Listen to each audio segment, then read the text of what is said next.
Salam cikgu-cikgu semua. Adakah anda tahu apa itu OPPM?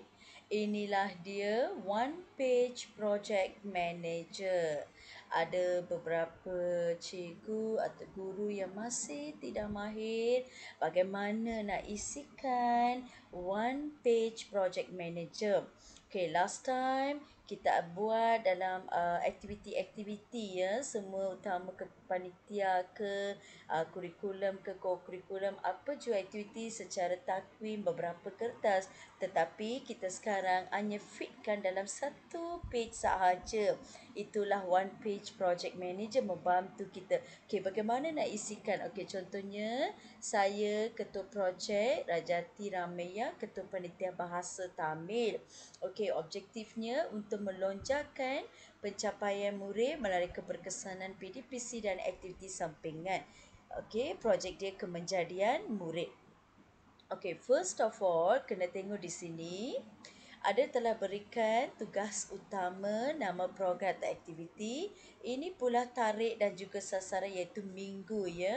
Tidak perlu tulis tarikh, teruskan dengan minggu 1, 2 sampai habis minggu dia. Dan kos perbelanjaan untuk setiap aktiviti yang anda nyatakan di atas. Dan ringkasan dan jangkaan ETR ya, berapa jangkaan prediction kita ya, berapa murid boleh mencapai ya daripada jumlah murid. Dan ini pula adalah objektif di tepi sini ya. Okey, contohnya saya telah isikan untuk setiap aktiviti saya, pertandingan mewarna tulisan cantik, ujian bacaan, kuis, projek bahasa Tamil, minggu bahasa Tamil, dokumentasi. Okey, apa dia punya objektif? Boleh tengok di sini, kena lengkapkan objektif di sini. Meningkatkan kemahiran. Okey, saya telah berikan 4 objektif. Okey, setiap satu aktiviti dia, adakah objektif ini akan diterima? Okey, kalau diterima akan buat bulat macam ini. Ya, ini maksudnya barulah kita nak dah laksanakan lah. Ini dalam perancangan ya. Anda boleh nampak di sini petunjuk dia. Ini maksudnya putih itu belum dilaksanakan, kalau hitam telah dilaksanakan. Oleh kerana kita buat ini sebelum laksanakan, jadi itulah maka you kena buat bulatan putih ya. Tak boleh buat bulatan yang hitam lah, maksud telah dilaksanakan ya. Okey, ini semualah bila minggu ke berapa you nak buat laksanakan. So contoh saya buat ni pertandingan mewarna tulisan cantik minggu ke-15. Itu dia. Okey, selepas itu kita tengok lagi tepi tanggungjawab. Ini tarikhnya kena buat ya. March bila mulalah. Ya. So di sini pula tanggungjawab siapa? Okey, tanggungjawabnya ada di sini. Okey, siapa yang dipertanggungjawabkan? Satu, orang pertama dipertanggungjawabkan. Dua, orang kedua dipertanggungjawabkan. Dan tiga, orang ketiga dipertanggungjawabkan.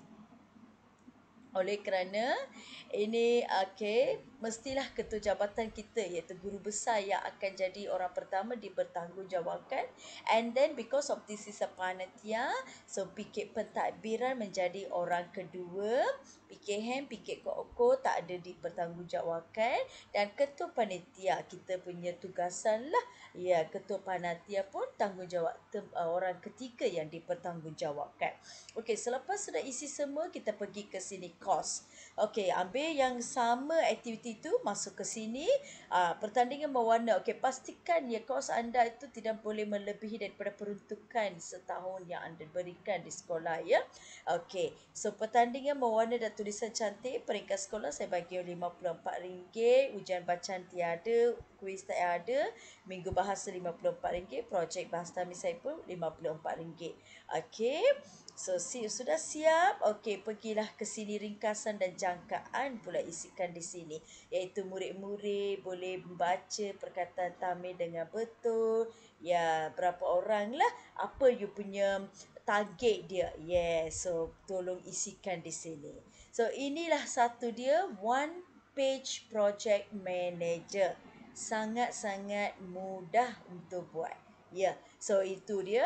Okey, selepas itu kita pergi ke Pintas pula. Inilah pintas. Selepas sudah buat OPPM, marilah kita pergi ke pintas. Plan Intervensi Program Transformasi Sekolah. Ya, pintas sama juga apa yang kamu telah buat dalam one page project manager tu.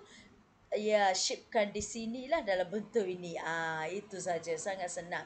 So, memastikan adalah keberhasilan dia, apa dia punya semua aktiviti dia, data dikumpul dia berapa murid, ya bidang fokus, take off value, kriteria kejayaan, inisiatif yang dipertanggungjawab, tempoh masa bila nak buat, keperluan sumber, kaedah pemantauan, dapatan eviden, penilaian dan kos sebenar.